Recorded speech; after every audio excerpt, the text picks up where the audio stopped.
Bismillah, Assalamualaikum warahmatullahi wabarakatuh. Perkenalkan, nama saya Nurul Istiqomah dengan NIM 119090111 dari Prodi Ilmu Al-Quran dan Tafsir semester 6 kelas A. Di video ini saya akan menjawab 5 soal sebagai UAS mata kuliah Orientalisme dan Oksidentalisme.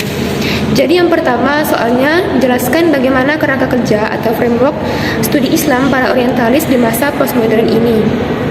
Jadi, para orientalis ketika mengkaji Islam itu, mereka tidak dapat memahami dan meletakkan suatu konsep dalam tradisi intelektual Islam sebagai bagian dari struktur konsep yang tercermin dalam pandangan hidup Islam. Jadi, konsep ilmu dalam Islam yang berdimensi iman dan amal, bagi mereka ilmu itu hanya berdimensikan dengan rasio, mereka peroleh dari rasio. Kemudian dengan doktrin yang terkenal, doktrin barat yang terkenal itu seperti dikotomis, sekularisme dan lain sebagainya.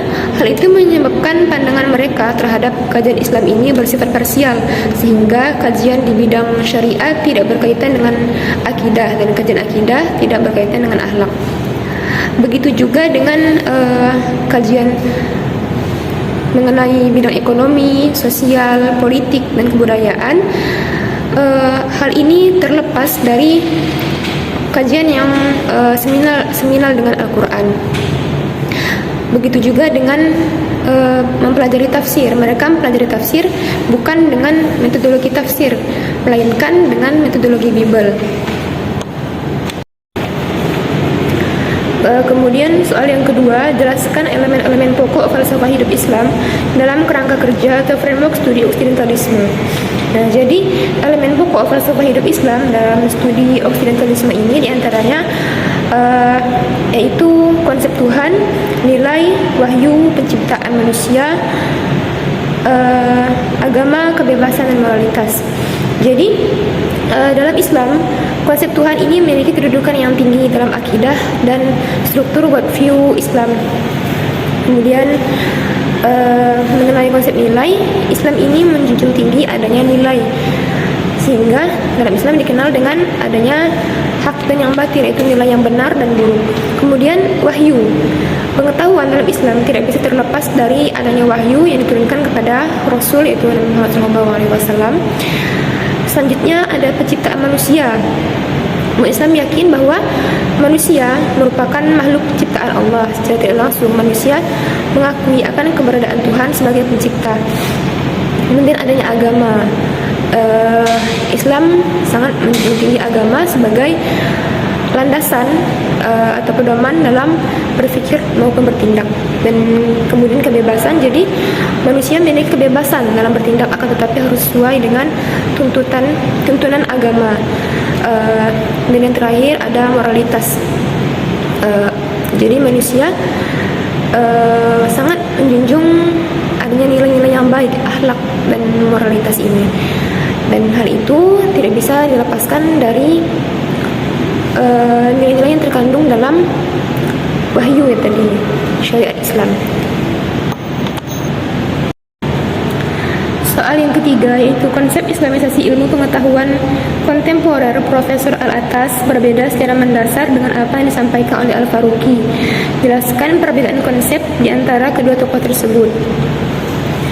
Nah, untuk mensukseskan proyek Islamisasi ini, Al-Attas lebih menekankan kepada subjeknya dibanding ilmu itu sendiri, yaitu subjeknya yaitu manusia, dengan melakukan pembersihan jiwa dan menghiasnya dengan sifat-sifat terpuji, sehingga pada saat proses Islamisasi itu akan dengan sendirinya akan terjadi transformasi pribadi serta memiliki akal dan rohani yang telah menjadi Islam secara kafah. Sedangkan Al-Faruqi menekankan proses Islamisasi ini terhadap disiplin ilmu. Nah, kemudian perbedaan yang kedua yaitu Profesor Al-Attas lebih membatasi kajian ini, lebih membatasi proses Islamisasi ini terhadap ilmu kontemporer, sedangkan Al-Faruqi meyakini bahwa Islamisasi ini juga perlu dilakukan terhadap ilmu darurat Islami. Soal yang keempat yaitu bagaimanapun studi para orientalis terhadap berbagai ilmu-ilmu keislaman melahirkan pemahaman dan konsep ilmu baru yang cenderung berbeda dengan pemahaman dan keyakinan umat Islam selama ini.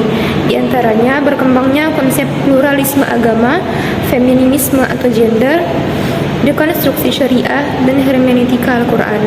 Mengapa hal itu bisa terjadi? Jelaskan dalam perspektif teori falsafah hidup dan epistemologi atau filsafat ilmu. Jadi para orientalis ini dalam mengkaji Islam itu cenderung dihinggapi subjektivitas. Selain itu mereka juga dalam mengkaji Islam itu berlandaskan pada rasio atau akal dan terlepas dari wahyu sebagai sumber pengetahuan. Jika dikaitkan juga dengan doktrin-doktrin yang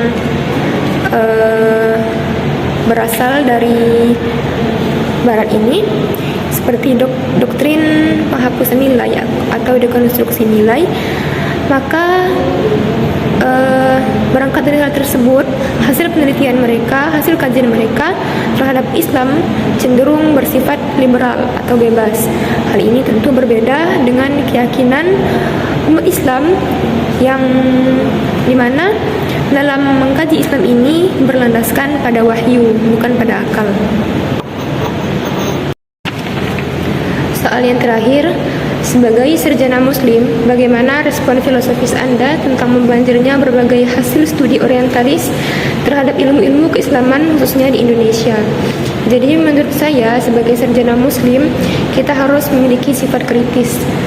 Kita harus kritis terhadap hasil studi para orientalis terhadap ilmu-ilmu keislaman. Dengan sifat kritis tersebut, maka kita tidak menelan mentah-mentah apa yang disampaikan oleh para orientalis. Kita harus mengkaji ulang hasil studi tersebut, apakah hal tersebut berkaitan atau justru bertentangan dengan apa yang terdapat dalam wahyu, dalam Al-Quran. Baiklah, mungkin hanya sekian dari saya, kurang lebihnya mohon maaf. Wassalamualaikum warahmatullahi wabarakatuh.